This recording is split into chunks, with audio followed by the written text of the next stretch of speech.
নমস্কার, the food এফেক্টের নতুন একটি ভিডিওতে আপনাদের সকলকে স্বাগত। আলুর দম আমরা সকলেই কম বেশি খেতে খুব পছন্দ করি, তাই আজকে আপনাদের জন্য নিয়ে এসেছি আলুর দমের নতুন একটি রেসিপি। আশা করি এটা আপনাদের সকলের ভালো লাগবে। ভিডিওটি ভালো লাগলে আমার চ্যানেলটি সাবস্ক্রাইব করবেন, পাশের বেল আইকনটিতে ক্লিক করবেন। এই রেসিপি খুব তাড়াতাড়ি রান্না হয়ে যায় এবং রুটি, পরোটা, লুচি বা ভাত যে কোনো কিছুর সাথে এটা খুব ভালো লাগবে।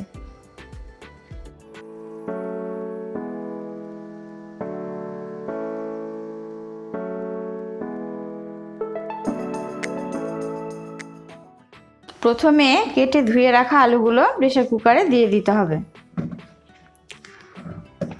এবার টমেটো,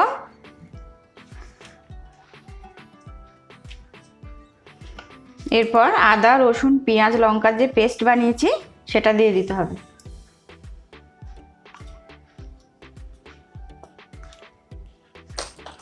এরপর অল্প স্বাদ মতো নুন,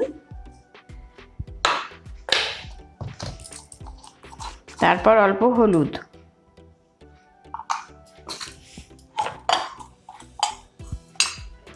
এরপর 4 পালা মতো তেল দিতে হবে। এবার সব কিছু ভালো করে মিশিয়ে নিতে হবে।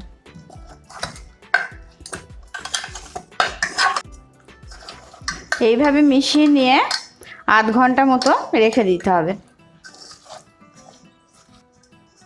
মশলা এবং আলু ভালো করে মিশিয়ে 30 মিনিট পর্যন্ত রেখে দিতে হবে। একটু বেশি সময় পর্যন্ত রাখলেও ভালো হবে। এটা আপনারা প্রেসার কুকারের বদলে অন্য কিছুতেও ম্যারিনেট করে রাখতে পারেন, তবে রান্নার সুবিধার জন্য আমি একেবারে প্রেসার কুকারের মধ্যেই ম্যারিনেট করে রেখেছি। এবার ভালো করে মাঝে মাঝে এটা নেড়ে চেড়ে দিতে হবে। যেমন আমরা মাংস কষাই সেভাবেই আলুর দমটা হবে।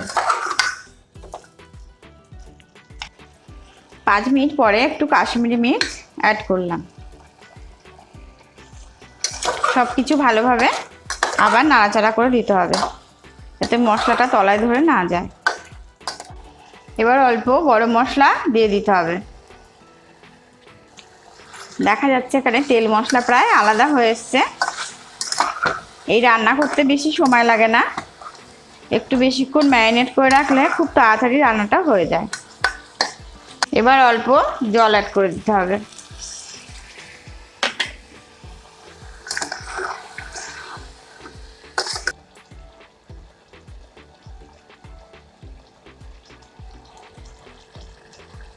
এবার বেশ কিছুটা ধনেপাতা কুচো করে নিয়ে দিয়ে দিলাম।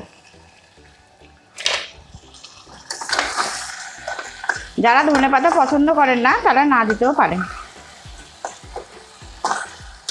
ধনেপাতা দিলে আলাদা একটা গন্ধ আসে। এবার ভালো করে নেড়ে দিয়ে অল্প একটু জল দিয়ে দিতে হবে।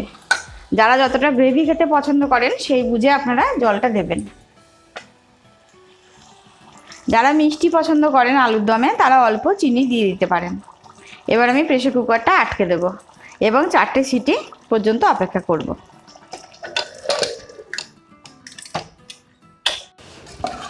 এই রেসিপিটি আপনারা বাড়িতে অবশ্যই ট্রাই করবেন। ভিডিওটি ভালো লাগলে লাইক, শেয়ার এবং কমেন্ট করবেন।